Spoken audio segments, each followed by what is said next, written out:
और ये मशीनें कहाँ से आती हैं? टिपिकली इंडिया की होती हैं या नो, आप ये ताइवान, चाइना, ताइवान? जापान। अच्छा।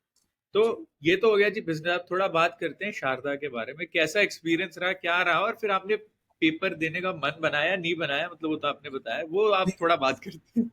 शारदा में तो पहले था क्या ना, जब मेरी 12th हुई थी तो मैंने रिजल्ट आया, तो मैंने जल्दी जल्दी कॉलेज जाने की खुशी थी बड़ी। तो मैंने लोकल कॉलेज में, GNIUT कॉलेज था, वहां पे एडमिशन ले आया। पापा से पैसे लिए, 61,000 रुपए की फीस जमा हुई थी। मैं पूरे साल की फीस एक बार में जमा कर लिया उसे। अब मैं जब पहले दिन कॉलेज गया, मुझे वहां का क्राउड समझ नहीं आया। तो फिर मुझे लगा कि भाई मुझे इस कॉलेज में एडमिशन नहीं लेना, पढ़ना ही नहीं क्यों, क्राउड में क्या हुआ, कैसे समझ नहीं आया? है। थोड़ा क्राउड देसी सा ज्यादा आ गया वहां पे। अच्छा। हाँ, तो और टीचर्स भी, तो लैंग्वेज भी ऐसी थी मस्ती वाली। हाँ। पढ़ाई नहीं थी कुछ ऐसा। और पढ़ाई, बच्चे आ रहे हैं जा रहे हैं अपनी मर्जी से, कोई वो रो नहीं, रोक टोक नहीं। हम्म। अपना मस्ती चल रही थी, खुली मस्ती चल रही थी ज्यादा ही। तो मुझे वो समझ नहीं आया कॉलेज। तब मैंने वो कॉलेज नहीं आया, तो फिर नेक्स्ट एडमिशन लेने के लिए क्लोज, सब कॉलेजों की एडमिशन लास्ट डेट क्लोज हो चुकी थी। फिर मेरा एक साल वो ड्रॉप आउट हुआ।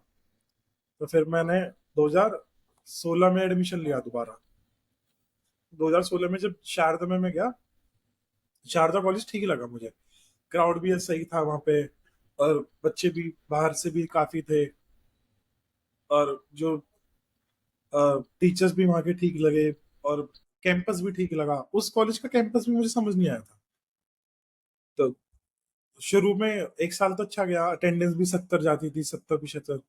फिर अगले साल अटेंडेंस रहेगी मेरी 60 65, पर कॉलेज वालों ने कुछ नहीं बोला, पेपर देने दिए।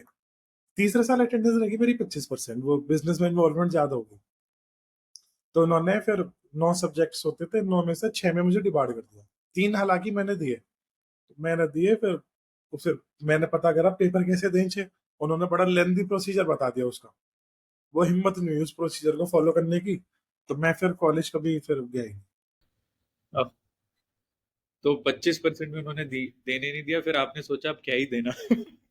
क्या ही देना फिर बिजनेस में। मैं उस दिन के बाद फिर कभी कॉलेज ही नहीं गया वापस। नहीं, अब बिल्कुल मन नहीं है। अब नहीं है।